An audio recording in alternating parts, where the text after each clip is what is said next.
Okay, we are now recording on the cloud, I believe. Michael, can you make me a co-host before you start? Sure. Just one moment.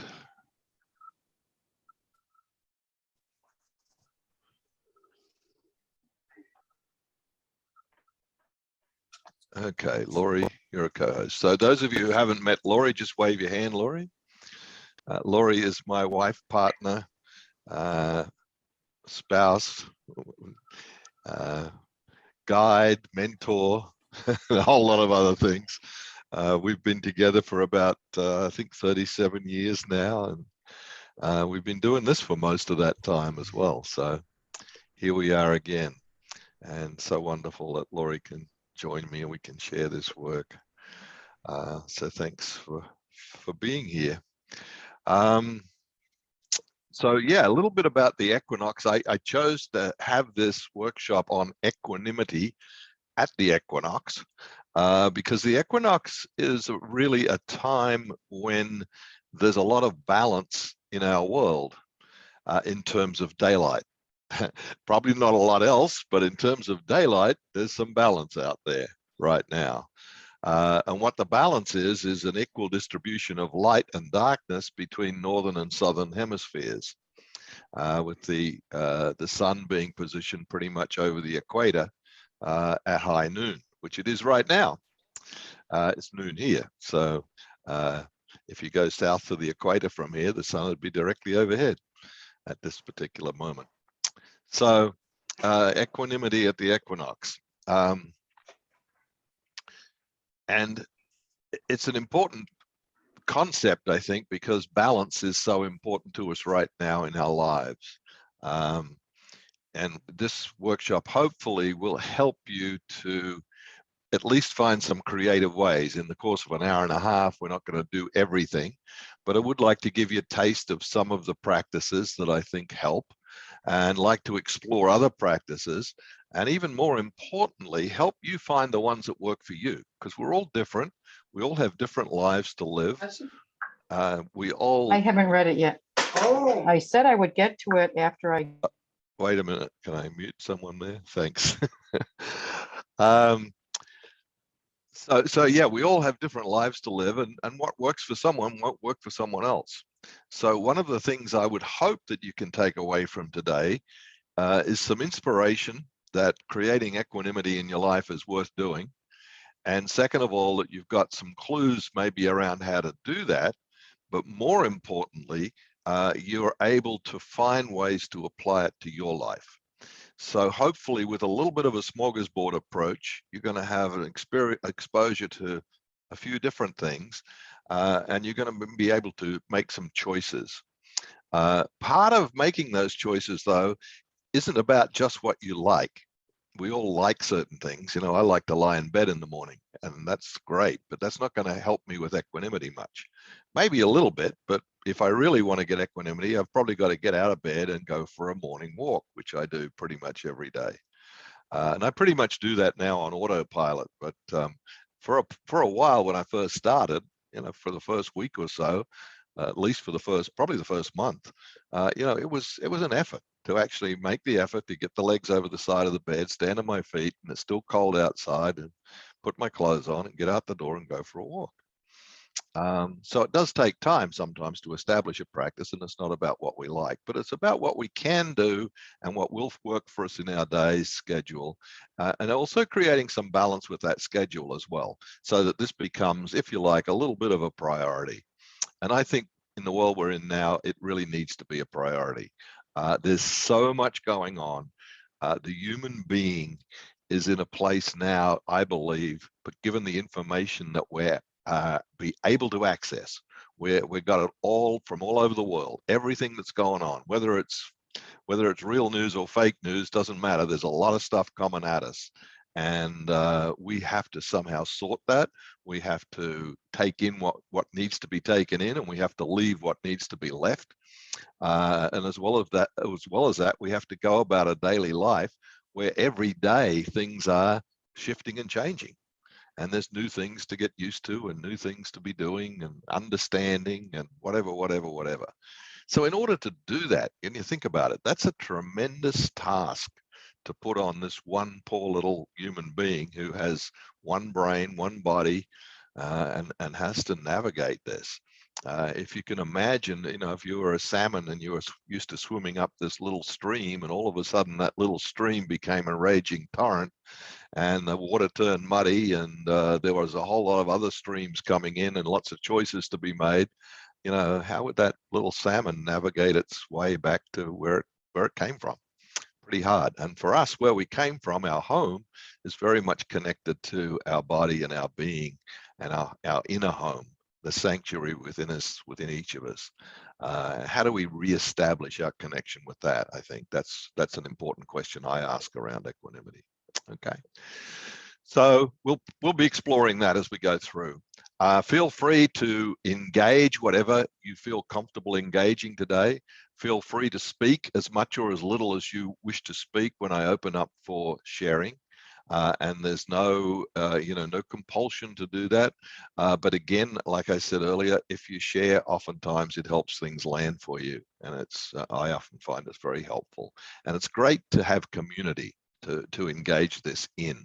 So for everyone who's here, not only are you here supporting yourself, you're here supporting everyone else that's on the screen.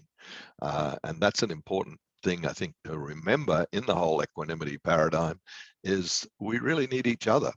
And bottom line is we are connected. So the more that we can come together like this and support each other, the better. Okay, so what I'd like to do is begin with a little body engagement, body movement. So I'm going to lead you in a couple of minutes of breathing and moving, and then I'm going to move from that into a guided meditation.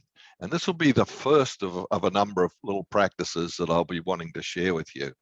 And I'm going to make this fairly simple. Now you can adapt it to you. So if the movement is too simple for you, you can get a little more vigorous with it. The idea behind it, just to let me put that out so that you know where we're heading with this, but don't get too heady with it when you're doing it. The idea is that if we move our body and breathe, breath and movement, it has an effect physiologically, mentally, and emotionally. It has an impact, and it changes things. It changes things up, and it changes things up generally for the better. In other words, as long as it's within our window of tolerance, that what we're engaging, then it's going to help us to become a little more present to the moment, to ourselves. And that's a great place to start with any other practice that we might be doing. So breath and movement, I always find, is a really great place to start. So let's begin just by closing your eyes lightly, if that's okay for you. You can gaze down in front of you and just be aware of the next breath as you breathe in and as you breathe out. You probably automatically deepened your breath. I know I do whenever someone asks me to breathe. So if you did that and it feels okay, then fine. But if it doesn't, just normalize it a little. Make the breath normal, but enough that you can focus on it. And you can just open your mouth if you like and let it just fall out. So it's an easy breath. It's no struggle, no strain. Just a soft, easy breath. Then we'll get a little body movement into it. So I invite you to bring your hands in front of your body. And as you inhale, just draw your arms up above your head. And then as you exhale, just lower them down. Now we'll do this to a count. Inhale up, 2, 3, pause. Exhale out, 2, 3, 4, 5. Inhale up, 2, 3, 4. Pause. Exhale out, 2, 3, 4, 5. Now, if you'd like to stand up to do this, you can. It's a lot easier standing up. If you'd like to sit down, that's okay. And what I'd like you to do now is just do that same exercise. I'm not going to do it with you now because I'm wanting you to find the rhythm that's right for you, with one proviso. Your out breath is a little longer than the in breath, okay? Breathing out just a little longer than the out breath, but without any strain. It doesn't have to be strained. It doesn't have to be a struggle. So just continue that. We're going to continue this for a minute or so. Just following the breath in as you breathe in and counting. And then as you come down, counting 1 or 2 beats longer than you did on the in-breath. And there's a physiological reason for that. In fact, there's been some research that shows that this can actually, that longer out breath than the in-breath, if you've do it about 20 or 30 times, can actually, for most people, it will lower your blood pressure quite significantly. And of course, that means other things are happening as well. There are other things going on when that happens.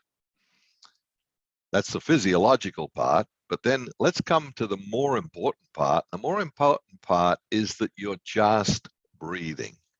And you're finding a way to breathe that's just right for you. No struggle, no strain, but you can focus on it. And you don't have to be thinking about anything else. But if thoughts pop in, that's okay. Just come back to the next breath and the next little bit of movement. And just follow along. And we're going to do 1 or 2 more. And then I'm going to invite you to come to stillness, but don't lose it. When you come to stillness, just stay still for a moment and feel your body. So as you, on this next one, you can pause and stop at the end of it and come to stillness, but come to focus inward. Just focus on your body now, here now. However it is, there's no right, there's no wrong. There's nothing to fix or change.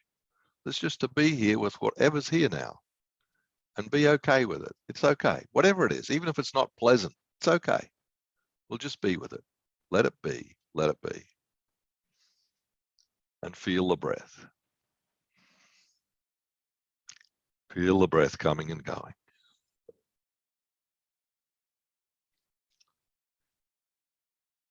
Okay. And one little more piece here. I'm just going to invite you to bring your shoulders up to your ears. Make a bit of a squeeze with your shoulders. Take a breath in.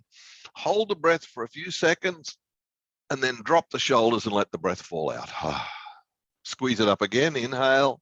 Hold it. Squeeze it. Drop it. Let it go.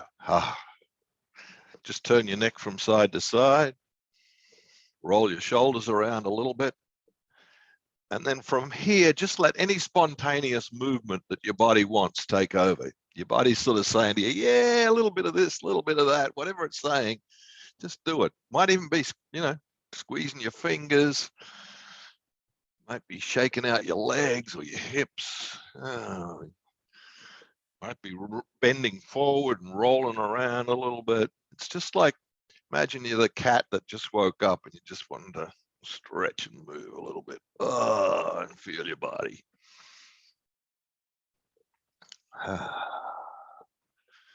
And the hardest thing to do for most people doing this is not to censor yourself or not to get heady about it. Just let your body do its thing.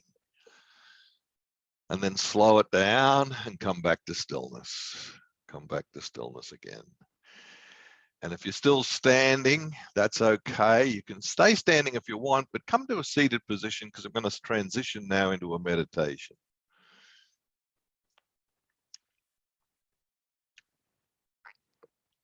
But before I leave it, that breath and movement, you can get quite vigorous with that. And the idea is to pick a scale of vigor and a scale of movements that work for you. All right. But an important way to start any practice, breathing and moving, even if it's just for 2 minutes or a minute or so, very important.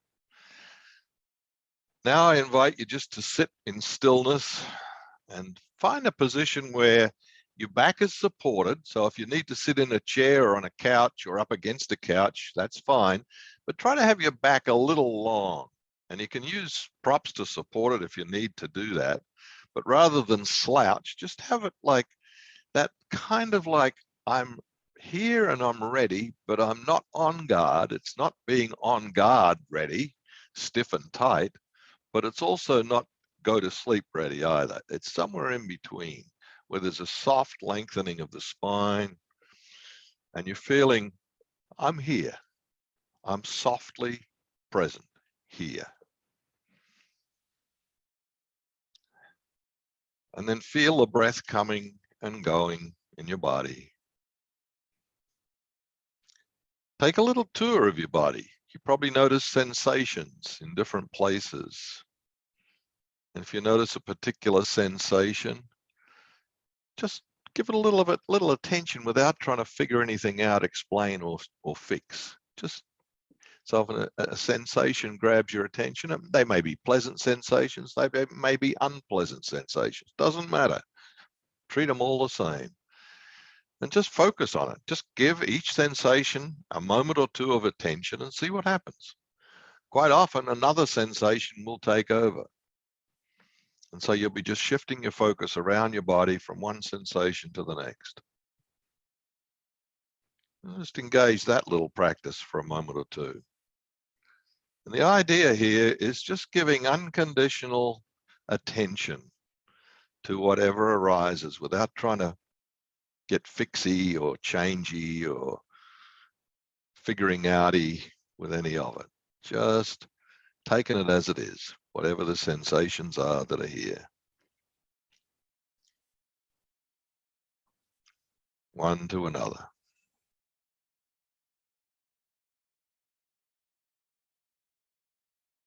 And then come to a little more focused attention on the breath.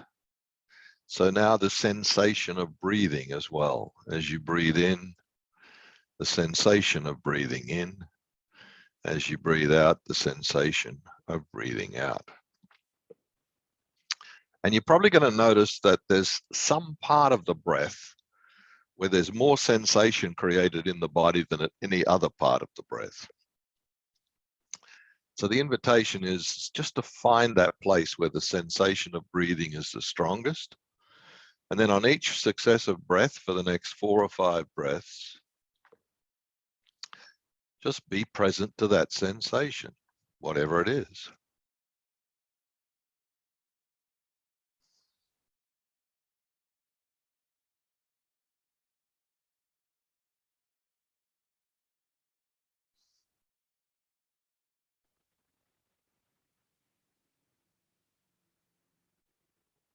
Just the sensation of breathing.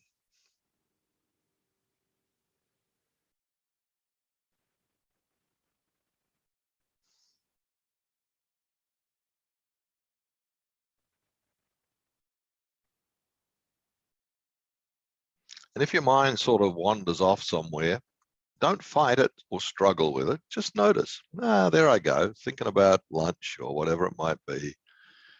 And then just come back to the next breath and the sensation of breathing. There's no right or wrong way to do this. And even if you're only focused on your breath for a few seconds, that's meditation right there. Doesn't have to be anything more than that. And if you notice that your attention has gone somewhere else and you can bring it back to your breath, you're really meditating.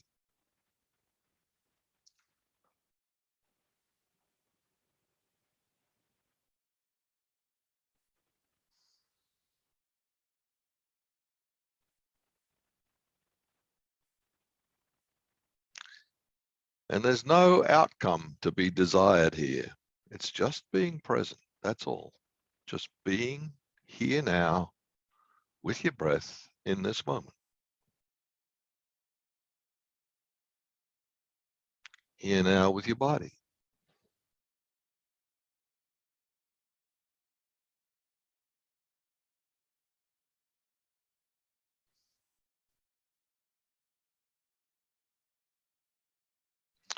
I'm going to give you a little shift in focus now for the next few breaths. So now as you breathe in, just feel as though you're receiving the breath, receiving. I breathe in, I receive. I breathe out and I release, I let go. So for the next 4 or 5 breaths, just try that on. Breathing in, I receive. Breathing out, I release.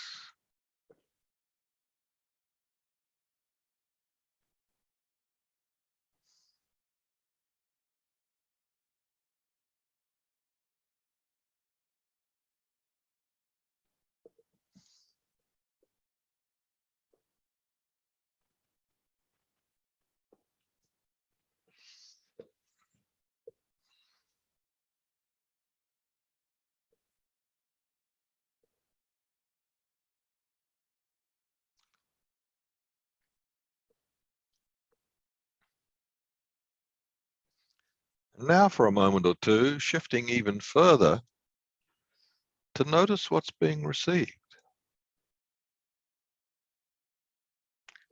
And it might be in the form of an image, a sensation, might be a word, or a sound, or a feeling. Could be anything. What's being received? Just really be present to it, whatever it is.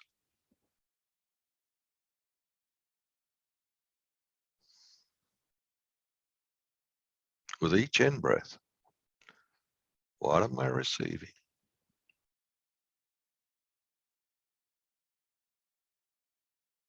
No need to make anything up. It's just what's there. If there's nothing there, that's fine. I'm receiving nothing much right now. I'm just breathing. That's fine too.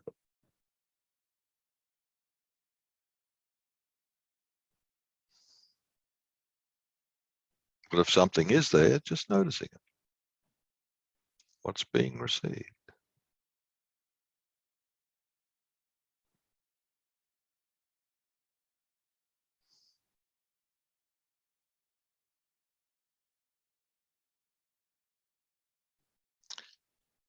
And now taking it one step further, as you breathe out, releasing. What am I letting go of? What am I releasing? What's being released on that out breath? Just notice that too. Releasing.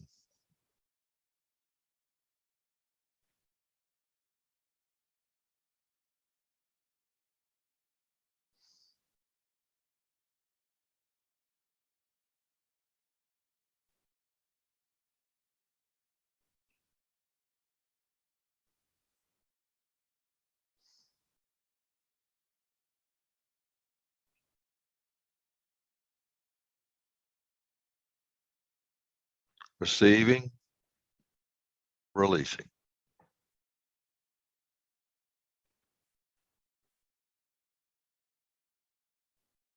And then you can switch that off and just come back to breathing without any receiving or releasing.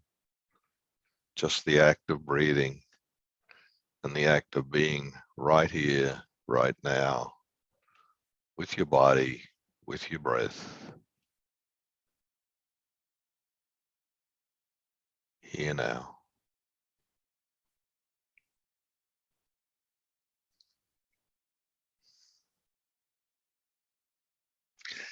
Noticing the state of being that you've now inhabited, whatever it is.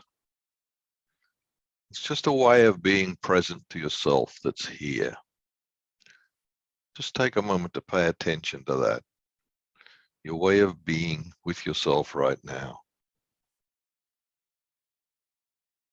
You don't have to compare it to anything else. Just however it is now is all that matters.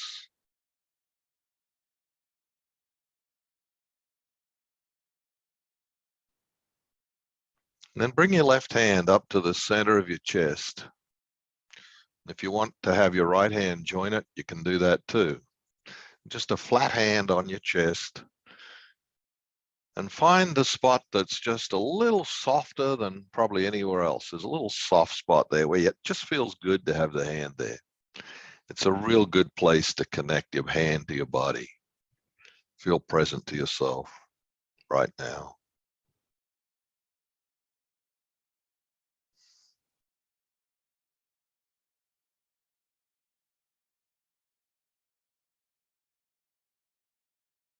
And just an acknowledgement to begin with that within this being, this human being, there's a vast wealth of wisdom and knowing. We're born with it, it grows with us, and it's here. A lot of wisdom here, a lot of knowing here.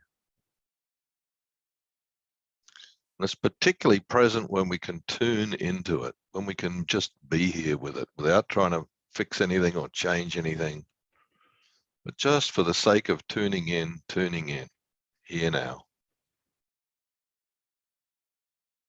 When we do that, it's easier to access.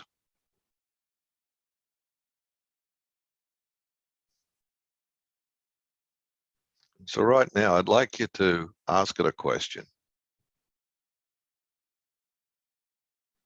And the question is this: what's the one thing right now that might bring my life into a little more balance, a little more equanimity? What's the one thing, if it were present, might bring me that? And let the answer not come from your thinking mind, but let it just come from your body and your being, right here, right now. That knowing, that wisdom that's on the inside. And it might come in the form of a word or an image or a sound, or can come in all sorts of different ways. Feeling, felt sense. What is it? What's the one thing that might just create a little more balance and equanimity in my life right now?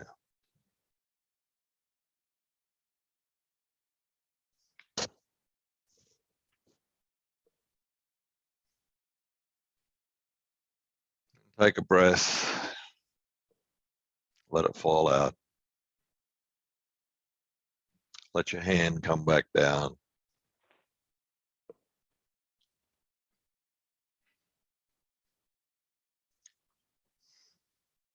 Take another breath or two and thank your body. Let's take a moment before we leave it to thank your body. Thank your body for being here for you in this life. Breathing, blood flowing, mind thinking, body engaged in the world, body keeping you safe. Thank you, body. Thank you for being here today.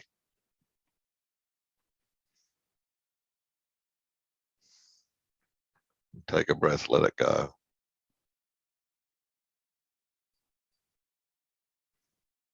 I invite you to take a moment now as you sit in a little bit of silence with yourself.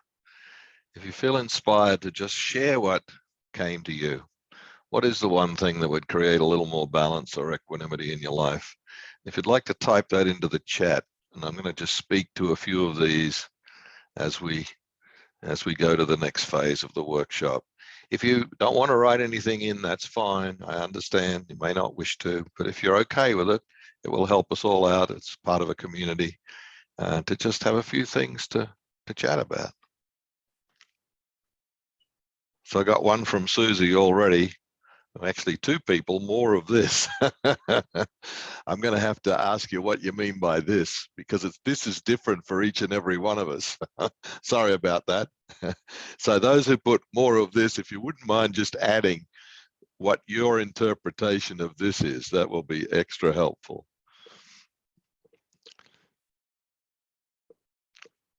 Lynn says, love, even those who do hurtful things.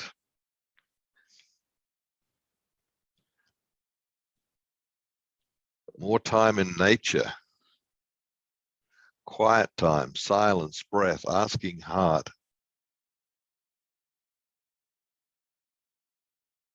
Trust.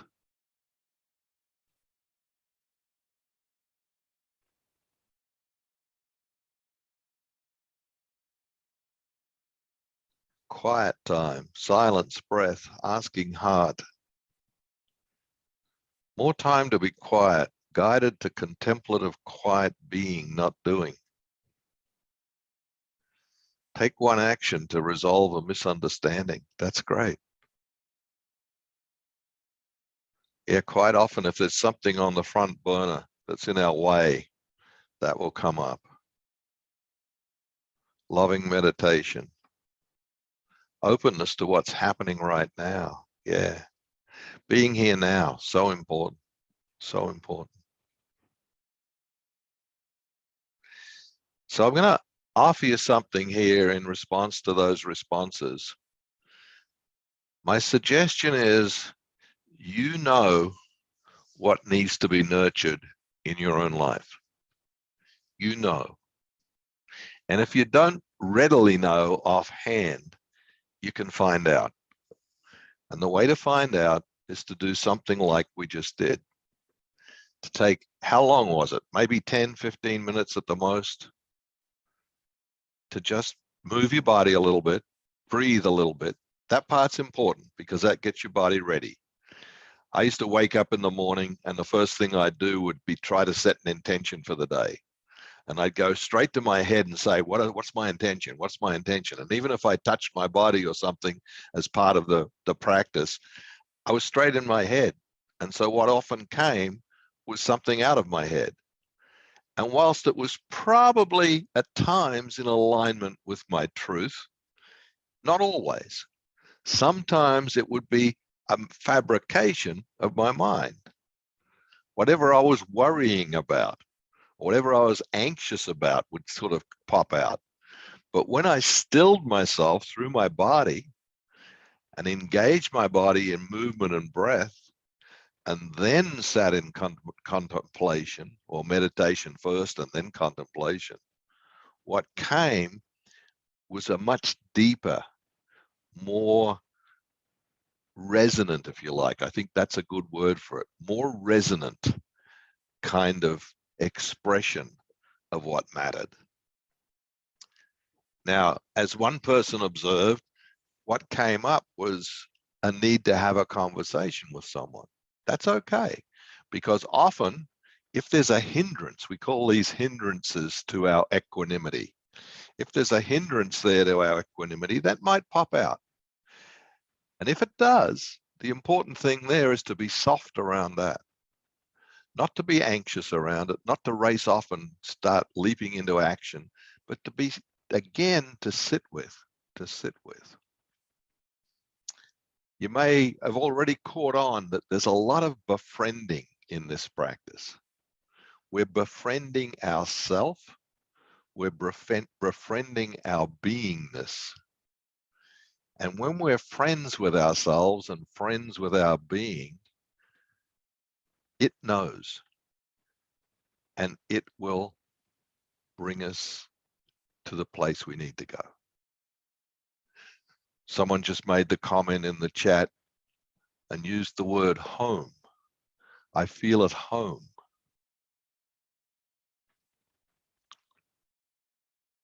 Right? And there's a home that all of us have, and it's inside. And we do need to come home to ourselves. When you've had a busy day, where do you go? You go home to rest and recuperate, to get ready for the next day. So we have a physical home, but we also have another home, and that's here within ourselves. And so that home too is an important place to come to and check in on a regular basis. So that's the first simple little practice. And if you do nothing else in a day, that's my go-to. If ever I'm busy, if I'm traveling or something, or, you know, unable to do my normal daily practice, which I'll also share with you later, my go-to is to move and breathe for a few minutes and then sit in silence with body and breath for a few minutes and ask myself a question. And the question can vary. In this case today, the question I had you ask was, you know, what would create more balance or equanimity in my life? You can use that one if you want, but there are others that you can also use. Some of the ones that I like are things like, what really matters in my life today? Because when I ask that question, what really matters in my life today, that gives me a priority. That will put whatever's on my to-do list, it will help me sort it. All right. What really matters in my life today? Now, I did this one about, I started doing this probably 4 or 5 years ago. And I can remember a period of time, it was around about this time of year because it was pretty close to Valentine's Day. I remember that. And maybe I had Valentine's on my mind or something, I don't know. But I asked myself, what really matters in my life today? And the thing that came out was love. Love. That's what really matters. And so, of course, what follows from that, for me, when I ask that question is, okay, is there one small way I could engage that today? And so I'll give you that question too. That's really the next stage. We've identified what really matters. Now the next question is there one small thing, not a big long to-do list, not a huge mountain to climb over, just one small thing that I could do today to create this in my life? And so whatever your answer was, whatever came to you about what is going to create greater balance and equanimity, the question for you to take away, and you can do this after the workshop, is say, is there one small way I could practice this today? What would it be? Right?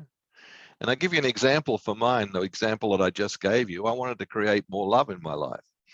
And my first day with that practice was to walk into my kitchen. At this time, I still had a couple of offspring living at home, and they were adults, but at the same time, they were still householders, roommates, if you like.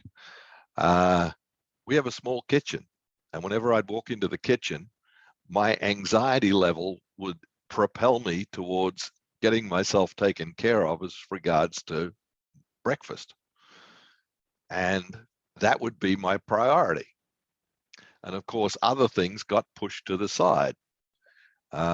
Oftentimes, you know, reaching across someone's body to get something out of the refrigerator, or bumping someone as you walk by to get to the dishwasher, or whatever, you know, those things kind of happen. Well, after my morning practice this day, I thought, I'm going to reprioritize when I walk into the kitchen. My first thing is going to be to love everybody that's there. Anybody that comes in or anybody that's already there, I'm going to give them some love in a simple way. And the simple way was just to inquire, how you doing today? Good to see you. Hope you had a good sleep. Hope you have a great day. Or to give them a hug, right? And then get my breakfast. So rearrange the priority list a little, right? That's what I mean by one small thing. Now, I went on with that practice for about a month and did different things every day. And the other important thing is I didn't let anyone know I was doing it. I just did it. And believe it or not, by the end of the month, my world started to change around me. And I didn't realize how powerful it was until then. That was what really convinced me about this practice. When I saw at the end of a month after doing this, literally, my experience of living in my house had changed. It was different because I was prioritizing what really mattered in my life, which was love. Yeah. So that's a little example to take away, hopefully for inspiration, but yours is what matters. What is it you want to create? What is it that matters to you? And how do you begin to start to put that into action based on the wisdom that comes from in here, not the stuff that comes from up here? That's good too. I'm not saying ignore this altogether. It's important because this here actually helps you figure out what's the one small thing. That's where you can get creative. That's where you can put your thinking mind on, but not until after you got it. First, you got to get it. First, you got to get what it is without the filters. Then you can go ahead and do it. All right. So I'm going to pause for a minute before I go to the next practice and ask if there's any questions. And you can either put them in the chat or you can come off mute and ask or comment, whatever you want to do before we move it on a little bit. Anything, anybody?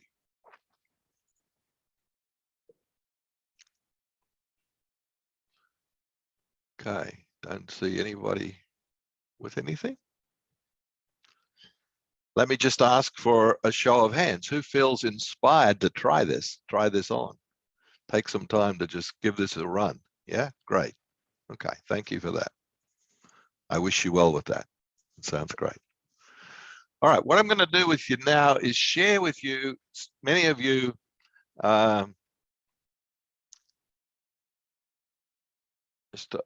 excuse me one moment, I'm just reading, Laurie wrote me something here.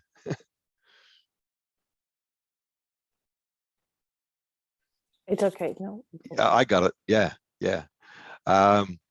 That's a good suggestion. Laura just reminded me to perhaps ask someone who'd be willing to talk about the one small thing if you've already thought about it, if you've already got it, what's the one small thing you might do today? Has anyone got one they'd be willing to just pop it out? Share, go ahead. Yeah.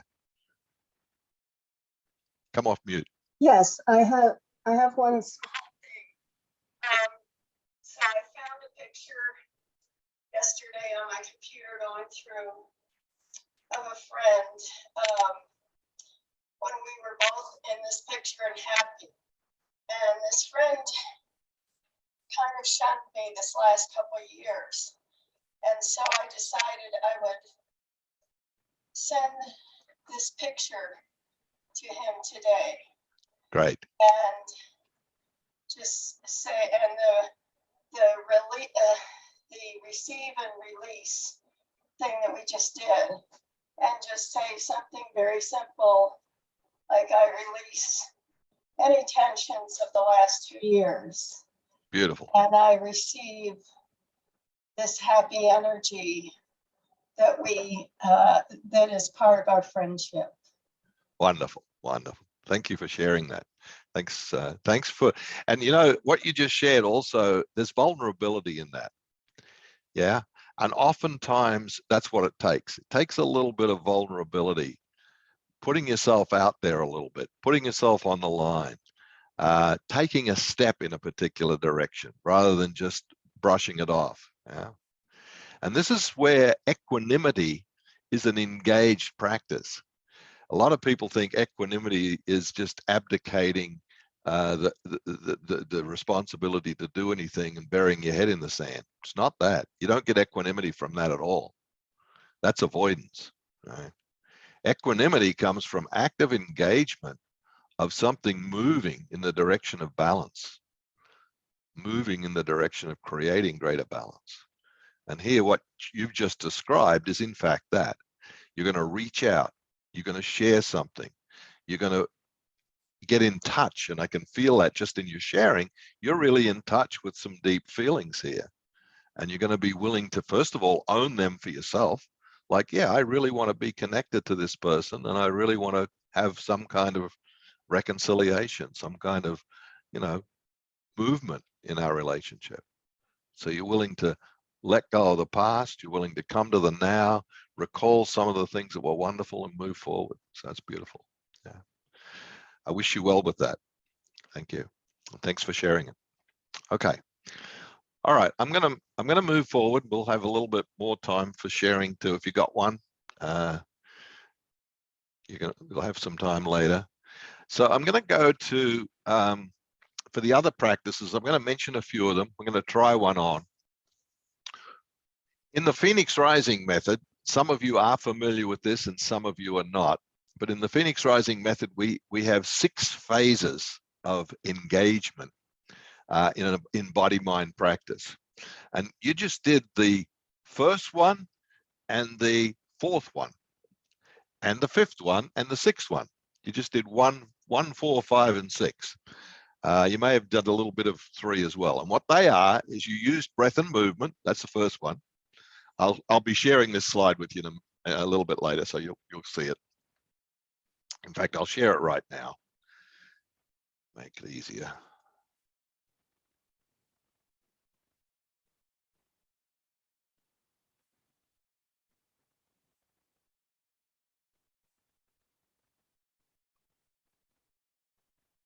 Oops, that's not it.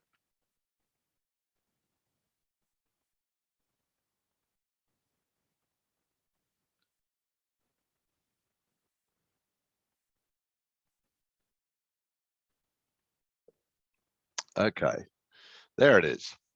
So we did a little breath and movement there just before. We breathed and we moved and we synchronized our breath, and that actually will help to create a physiological change. Now you can get more vigorous with this, as I said, and I like to establish a level of vigor where I really know my body's pumping blood and I really know my respiration rate is getting up, right? It's not about, this breath and movement thing is not about just lolling around necessarily. Although there are days when maybe you need to do that too. But if you can get a little energy moving, that often helps. That helps the physiological shift to happen with respiration and blood flow that actually has that effect of preparing your body for whatever comes next. What we also did was, following that breath and movement, I guided you in a meditation, number 4. Following that, you listen for insight from within.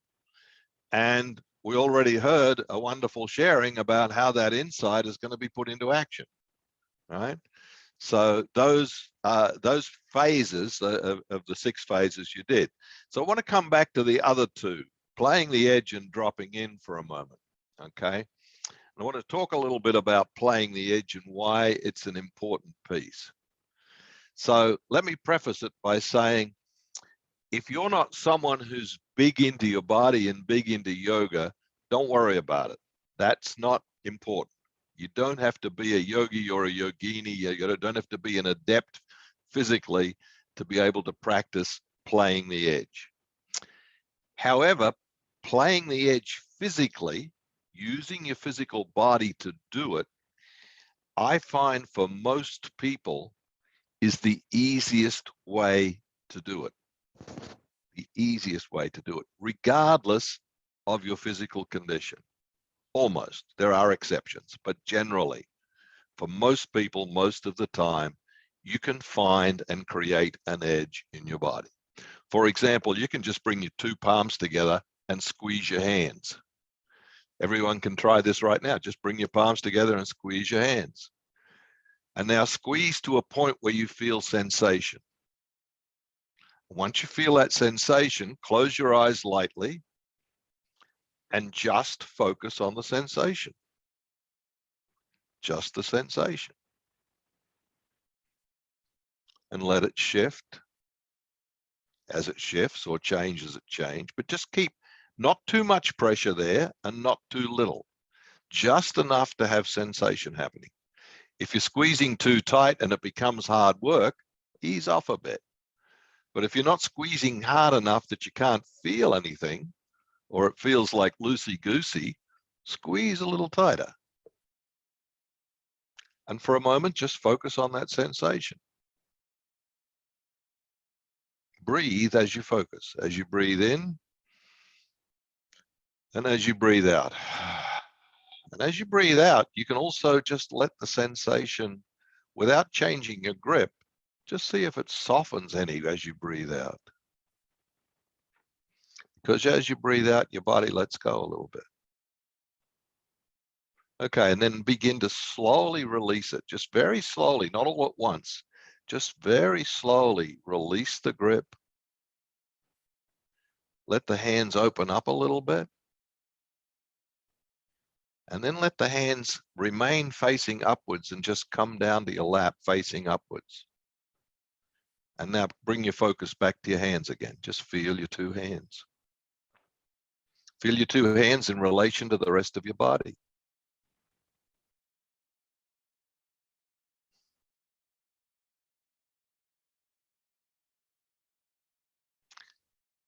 And then just take a minute to think about how many thoughts you've had in the last 3 minutes that you can remember. Okay, and then you can open your eyes. I hope that last question gave you an answer, right? Or gave you a clue as to what this is about. When you're focusing at an edge, you're generally not in your head. Generally. Yeah, your mind will come and go. It will kick in and kick off again. But generally, when you're at an edge in your body, that's where you are. Now, it can be more or less intense, and it can be more or less body engagement. That's entirely up to you. One of the things I'll include with the follow-up to this, Laurie's making notes for me, so I won't forget to send it out. But one of the things I will share with you is a full practice of the Phoenix Rising 6 phases, a full practice. And there's about 3 or 4 yoga postures for playing the edge in the second part of the practice after we breathe and move. And you can try them on. I won't do them today because of the space and time. So we just did that little simple exercise. But I'll just tell you one that I really like is a sequence that involves side bending, back bending, and forward bending. So one of the things I do is bring my arms up above my head. You can try this on if you like. And then I go out to one side and I take a breath and I pause. Actually, let's do it. We can do it. I'll just do this one. Stand up if you want to stand up. Sit down if you prefer to sit down. If 2 hands up above your head is too much, you can just do one arm, right? If 2 arms are too much, just do one arm. Take a deep breath in And now as you exhale, just come a little bit to one side. It can be left or right because some of us are mirroring differently. You're going to see different stuff on your screen. Don't worry about what's on your screen. Pause, take another breath.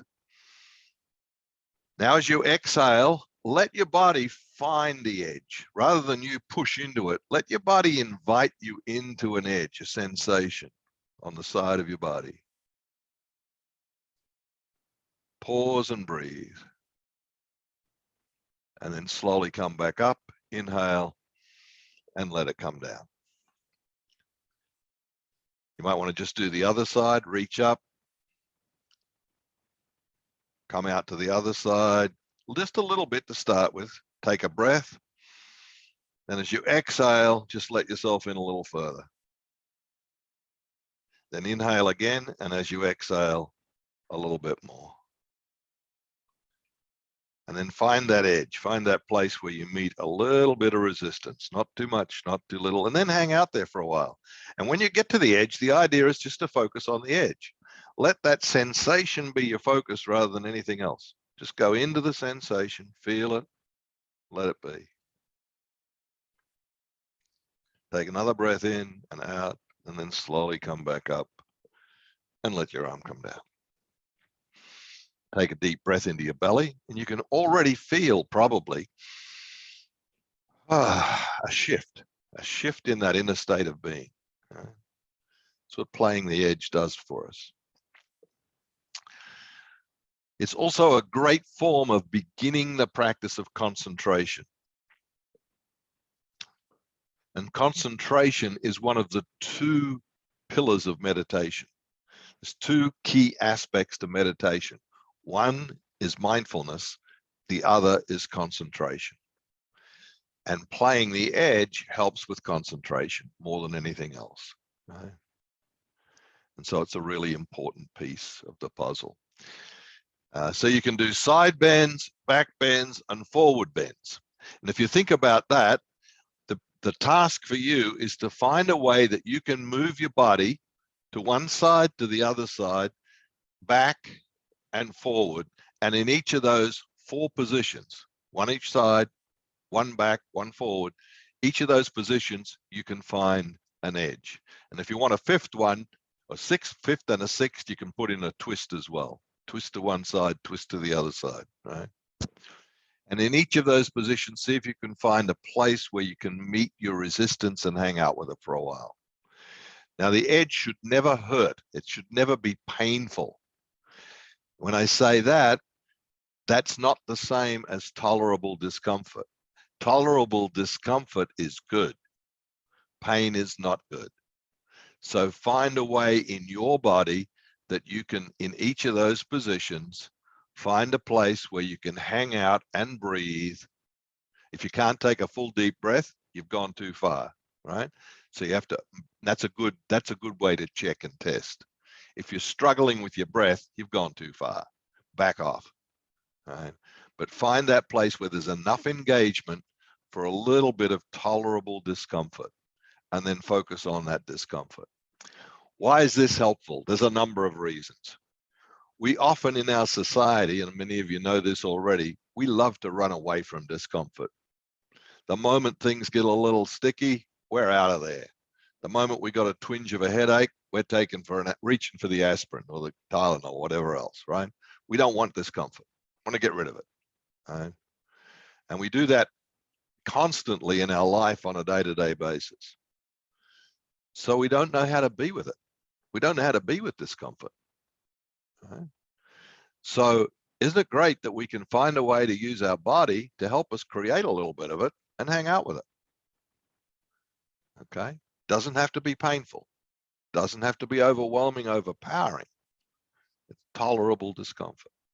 Now, not only that, it also enhances our practice of concentration. It teaches us how to let go of all the thinking, because if you're at an edge, you're not in your head thinking about, you know, what you had for breakfast earlier. You're really in your body focusing on that sensation. So you're in the moment now. You're here now, and you're not up here rattling around, right?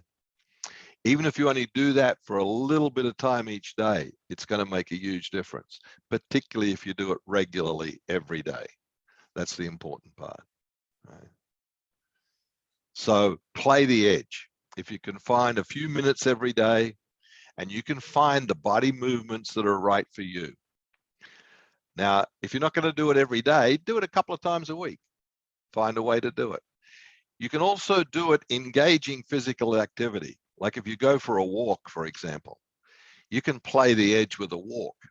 You can push your pace to a point where it's not too much, not too little, and do that for a little while, right? You can do it in other activities as well, if you're creative. But one of the best ways is with a stretch. Just basically find a simple yoga posture that's going to work for you and hang out at that edge for a while, play the edge. So following that, I don't know if you noticed how you felt at the end of that. Let's just ask a few people, when you do this with your body, and when you did that, when you did it with your hands, when you did it with the side to side, just put in the chat, where did it leave you? What was the state of being it created for you? Where did it take you to? Just drop a word or two in the chat. We'll see what you got.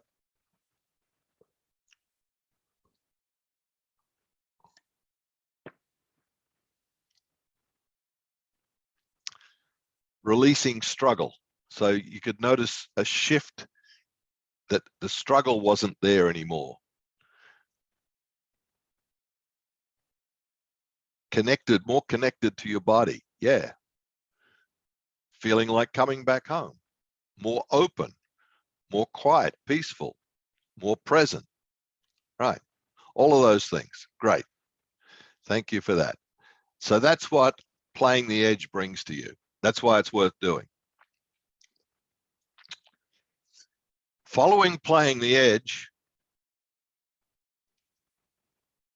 Oh, so there's a good share. Just one moment. I just want to read this one because this is really interesting.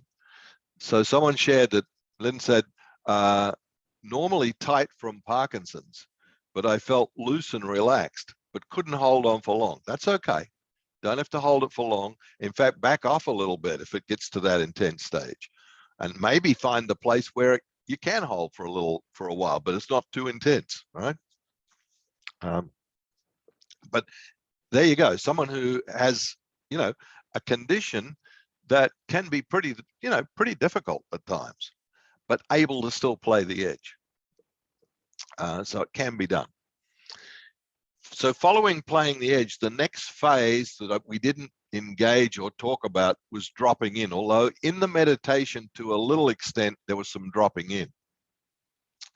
But you can actually go from playing the edge to dropping in your body.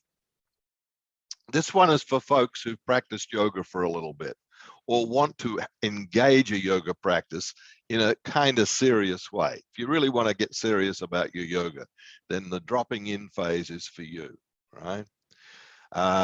So what is it? What is it? It's when you have played the edge in your body, you've got into a few postures and you've been at the edge, and then you pick one. You pick one to hang out in for a while. And after you've been hanging out at the edge, you deliberately use your focusing technique and your concentration technique to go into the sensation and be so present to it that it almost dissolves and you go to the other side of it. The yogis have a term for it. It's called pratyahara.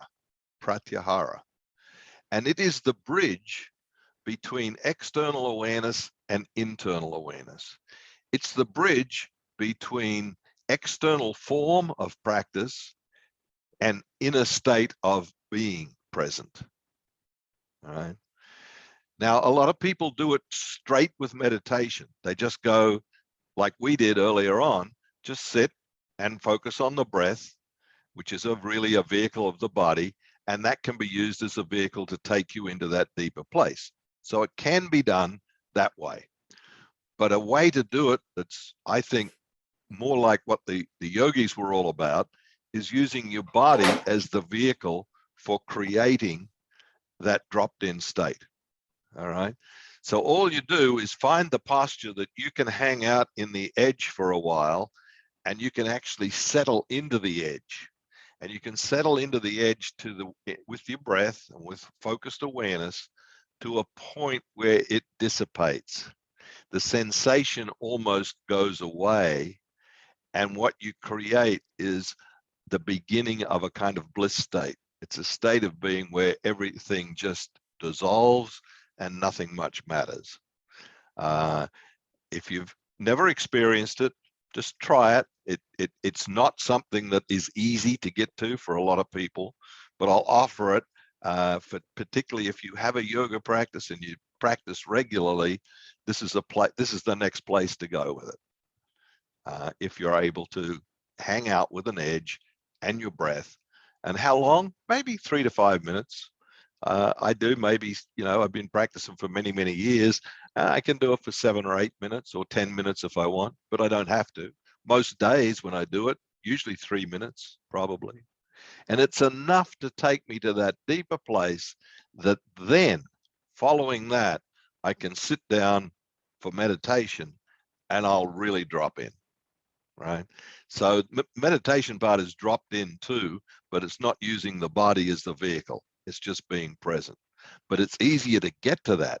I find that most people in our Western world who are not used to meditating have difficulty getting to that kind of place of being really dropped in.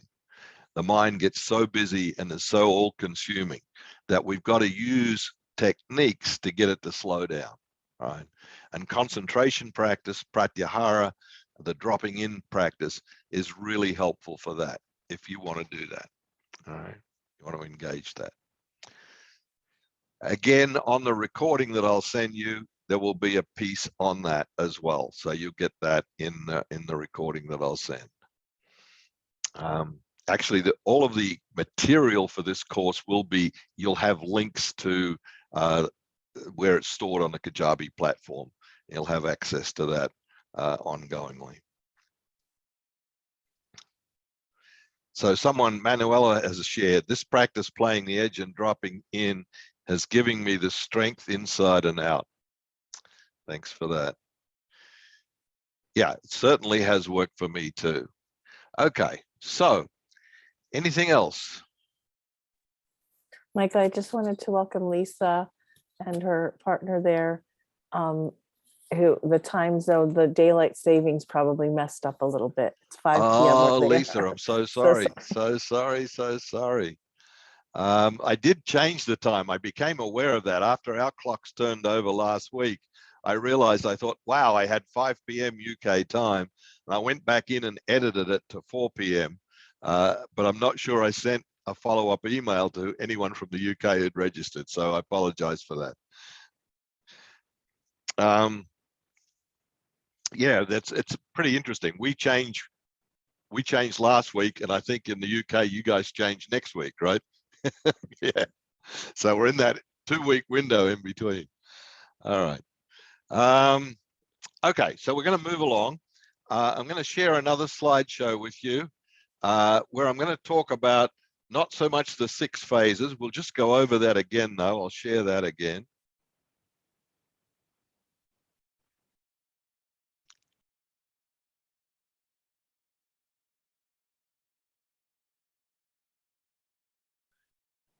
Okay, so there you have the 6 phases in the Phoenix Rising method as a bottom-up approach to establishing equanimity. And so when you listen to a recorded class experience, you're going to notice the 6 phases. You may or may not. Because they flow one into the next. We don't really take a pause and say, okay, now we're doing this. Okay, now we're doing that. Although occasionally I do that when I'm teaching it, but generally they will just flow one to the other. And that kind of a practice established on a regular basis can be really helpful. Okay. So equanimity for the equinox. I'm going to share some other tools with you, just a few other things that may be of help to you in doing this. So what is equanimity? It's the capacity to deal with anxiety producing events that's enhanced by a state of being and reflected by certain core beliefs and life values. Now, those core beliefs and life values shift over time. As you engage the kind of practices we're talking about, you begin to set priorities for yourself in your life. You begin to become aware of what really matters in your life. And as a result of that, your core beliefs and values will shift and change. So, you know, I guess in a sense, you're going to become, as I hope I have in my lifetime, a better human being. You're going to become a little bit better of a human being than maybe you were before as these beliefs and values change. Some of you, I'm sure, will already recognize this. Some of it just happens naturally with progression of age. We get a little wiser and smarter, but we can also take the reins here and we can help to create it. So that's really what it is. And this is a state of being similar to what may be experienced as, and these are other terms for it, clear seeing, wise view, wise action, and a state of contentment in the present moment. It's similar to other terms like liberation or an awakened state, and it's inherent in traditional yogic and Buddhist psychology, philosophy, and practice, and probably a lot of other spiritual traditions too. I don't think the yogis and the Buddhists own it, but I think there's many other traditions that also have this kind of a state as part of the reason. Here's one of my favorite pictures of the Earth because it's taken from the moon. It's an old one. Many of you have seen it. And I put this here, and I'm talking about it because it's about perspective. It's about how we see things. Now, if you're up there on the moon looking at the Earth, you're not seeing what you're seeing from down here. You're seeing a beautiful blue planet. You're seeing a lot of calmness and stability, and you're seeing a lot of serenity and beauty. Well, I'm sure that if you're in Ukraine right now, you're not experiencing the Earth like that, probably far from it. And our hearts go out to the people suffering there. But the reality is, in any given moment, wherever we are, we can find that place within ourselves. So it doesn't make what's going on around us change, but it does change how we see it and how we experience it. And a good example of that was given to me by this person here, Nicole Stott. Nicole's an astronaut. She spent over 100 days on the space station. And I was fortunate enough to meet her about 4 or 5 years ago, and we became friends, and she presented a webinar, or actually a workshop, and gave a talk at a school where I was doing some work. And it was fascinating because in our conversation socially, she shared with me about what it was like on the space station and how she looked down at the Earth, and every chance she could, whenever she had time off, she'd go to the window and look down at the Earth.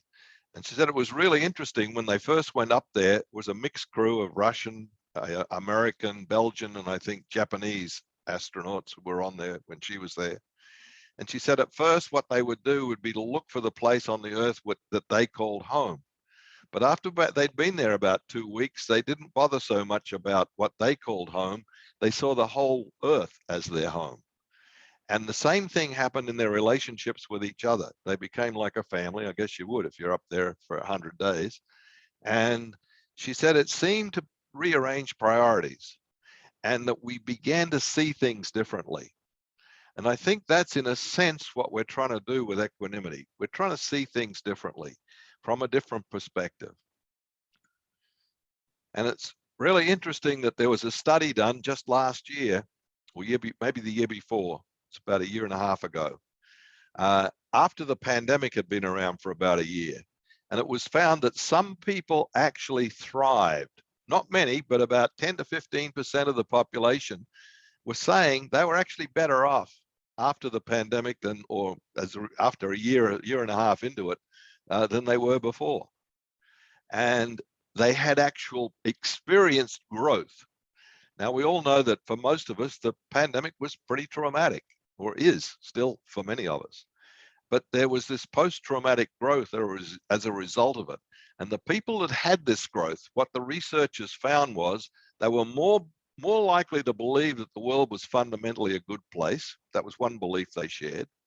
2, they were open to the future and had a higher tolerance for uncertainty. They could handle uncertainty with greater ease. And 3, they were more likely to identify with and empathize with humanity at large rather than be restricted to their own culture. So they were able to have a more worldly, inclusive view of reality than the narrow, protective one that at times many of us are drawn into. So those 3 qualities in actual fact enabled these people to go through a pretty difficult time and grow from it rather than be taken down by it. Pretty interesting. All right. So the question then is, what helps? And in the Phoenix Rising process, we've identified 8 what I would call themes, or 8 kind of areas of beingness. That's another way to put it, where we can work on ourselves to establish those kind of values and beliefs and that kind of worldview. And that kind of worldview, of course, goes along with an internal view. And the first and biggest one is befriending our own body. If we befriend our own body, it's a lot easier to befriend everything else and everyone else. So the big question is, what's my relationship like with my body, and how do I get on better terms with it? The second big one is awareness. People who can shift and change and live with uncertainty, and people who can adjust and adapt, generally have a high level of awareness, but it's not awareness in a narrow way. It's a big picture awareness, and it's awareness not only externally, but also internally. They're also human beings that can accept things. We can learn acceptance. In other words, because something happens, it's not going to throw us off our bicycle. Doesn't mean to say, and again, acceptance, like equanimity, doesn't mean acquiescence or surrender or give up. It means just being present to things as they are and knowing that that's as they are and not trying to turn them into something that they're not. When we can do that, we get greater choice and we can make wise choices. So people who have an easier time with life generally make wise choices. And they usually are able to do this by discerning. They're able to make fine discernments between one thing and another, and that can lead to wiser choices. They're in touch with themselves at a level of their own truth. So their own truth is, what's really true for them is something that they prioritize in their life. And they begin to put that truth into action. You already did this today in coming up with what it was that would make a difference for you, and finding that was first of all your truth, and then finding one small thing that you were then going to do as a result of that is putting your truth into action. And when you can do that, things tend to flow a little bit. There's been a lot written about flow. It's a state of being. It's a state of being where, like I said, we can still have the bumps in the road, but they don't have to be debilitating. They don't have to take us out of the game. Because the reality is there is suffering in life. There is things that don't work out the way we want. We're never going to have a world where everything is the way we want it. So we do have to learn to flow with the things that we don't like. We do have to find a way to be with all of it, in its messiness, in its ugliness, in its totality, right? And so the practices that we're sharing with you today help us to do that. So how do we befriend our body? Just a few on each of these. We connect with it. If you want to be friends with someone, you got to connect with it. So how often do you connect with your body, and how can you do that more readily and easily? You engage it, breathe it, move it. You also care for it. And that one's, pretty self-evident, but again, do we really do that? Do we rest when we're tired? Do we eat mindfully? Then there's some other ways that you can do on a daily basis. Simple things like walking, like some yoga and stretching, like meditation, like breathing. They're easy things to do that can befriend your body. You can also do other things in the caring realm, like, take a long, slow bath sometimes. Put some bubbles in the bath. Sit in it for half an hour, 20 minutes, 10 minutes, whatever. Get a massage. Lots of things you can do that will help you befriend your body. And that, of course, will shift it'll shift. It'll create more equanimity in your life. Now, as I said, awareness, a big one. 80% of where we go is determined by awareness. If we're not aware of something, we're never going to be able to change it. And it's internal and external. And the quality and useful of awareness depends on how much or little we filter what's actually happening in the moment. We're always filtering, and we're often filtering from our past experiences or our future fears. And if we're doing that, we are losing present-centered awareness. We're not really aware of what's going on right now. And so in a way, we have to be able to switch from past, present, and future and come back to now whenever we need to. And we can do this with mindfulness meditation, enough rest, getting enough exercise, and taking care of our diet. One of my favorite quotes from Thich Nhat Hanh about awareness: awareness is like the sun. When it shines on things, they are transformed. Acceptance, seeing reality as it is, non-reactive presence. And the quote that I like from the Buddha: just as a rock is not moved by the wind, the wise person is not moved by praise or blame. So how do we practice acceptance? Being present to what is, even the ugly stuff, and a little self-compassion. You can't learn acceptance by blaming yourself for not having it. So that's a catch-22, right? Don't blame yourself if you don't have it. Just notice that you don't have it and be compassionate, because this is not easy and we're not perfect. Never will be. All right. So the other thing that I like to take into acceptance is accepting myself as a student of life. I'm here. I'm still here in life, so I must be a student. I'm still in school. So let me take the curriculum one day at a time. Conscious choices and discernment. So we're responding rather than reacting, making choices from what's really happening rather than past or future referencing. Yes, those filters are important. Yes, we do need to plan for the future. Yes, we do need to learn from the past. But as far as what we're going to do right now, we need to have a pretty clear picture on what's happening right now. And it's going to be different from what was happening before or what will happen in the future. And how do we make criteria for wise choices? I have 3 of them. First of all, whatever I choose is not going to harm myself, and it's not going to harm anyone else. That's the priority, right? No harm. Is this choice going to lead not to harm, but to greater peace, greater equanimity, greater love? Less suffering, more freedom, less pain. And if the choice does that, then it's probably a wise choice. But I'm always going to also allow openness for a do-over, because sometimes things don't work out as planned despite our best efforts. So if you come up empty on a particular choice, have a do-over. Truth into action and flow. So conscious choices lead to authentic living, and authentic living leads to greater flow in life. This supports deeper connection, capacity to live in harmony with one's purpose in life. So pretty simple, really, when you think about it. It's kind of like once you're on the train, it just keeps getting easier and getting a little better. Okay, so how do you start with all this?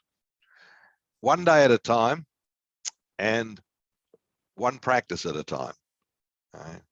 But it does take a little bit of focus. It does take some effort. So I know for many people, it's like we try to effort our way into a practice. And I just want to add this because I think it's important. In a way, for a while at the beginning, we probably do have to do that. We probably do have to make the effort to begin the journey, right? As you know, if you're going to go somewhere, you got to pack and you got to get to the airport. And that kind of sucks, because if you could just be where you want to go, that would be a whole lot easier. But you can't. You got to go through the traveling piece. And it's like that with our life. We have to pack our bags, we have to get ready, and we have to make the journey. And that takes effort. So what you need to do, however, is make sure that effort is manageable. Try to do too much and it won't work. don't do enough and it won't work. So there's an edge also to how you're going to engage this going forward. My suggestion is find what you think is going to work for you and start there. Just start with something simple, start with something small. Like even if it's just getting up tomorrow morning, 15 minutes early, breathing and moving and checking in with yourself and asking yourself what matters today. That alone is a good start. Do that for a week, see how it goes, right?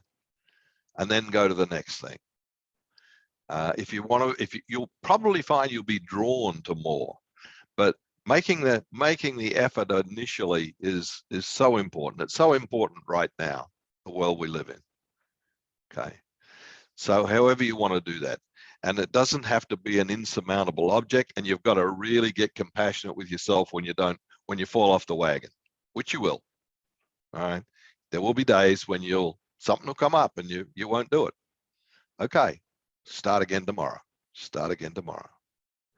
Just like breathing, every breath you take is a new breath.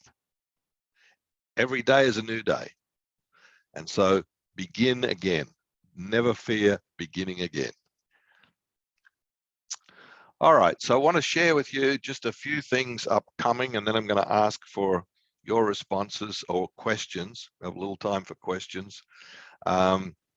Before I do that, though, I'll just go back to my screen share again.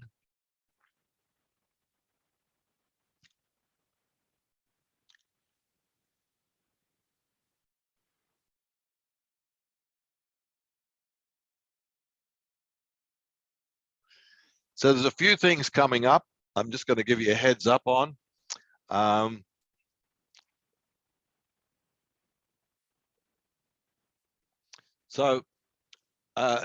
Next month, I'm going to be launching a Turn Stress into Bliss personal transformation program. This is going to be an 8-module program, theme-based immersion into these 8 themes that I just talked about. This program based on my book, Turn Stress into Bliss.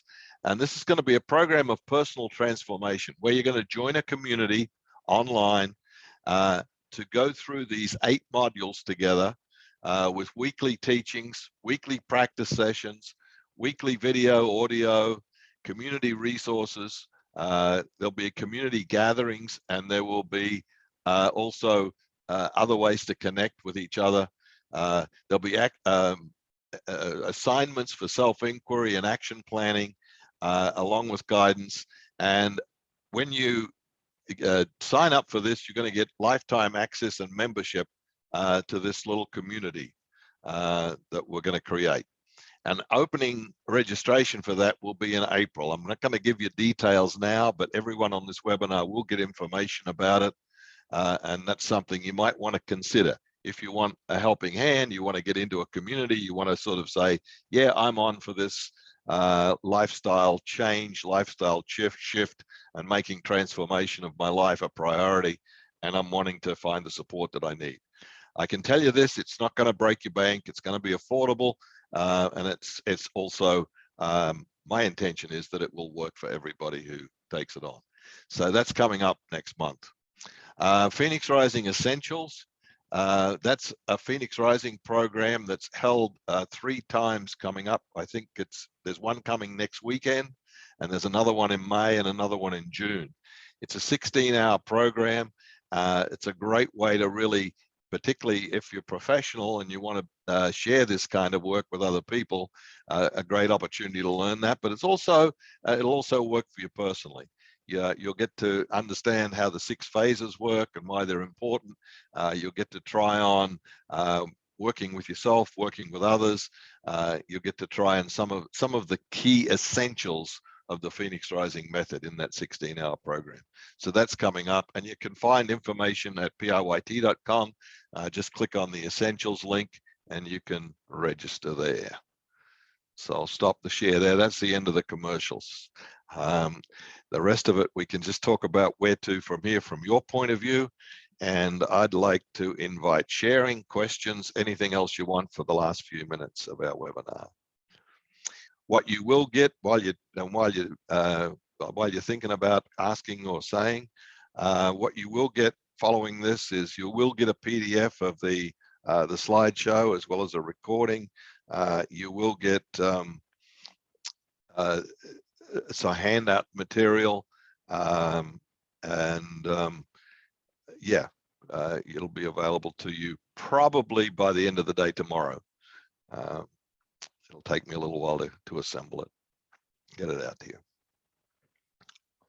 Okay, anyone like to offer anything in the share or the chat or ask a question? Last call. We just want to say what your takeaway is. That would help too. What are you leaving with?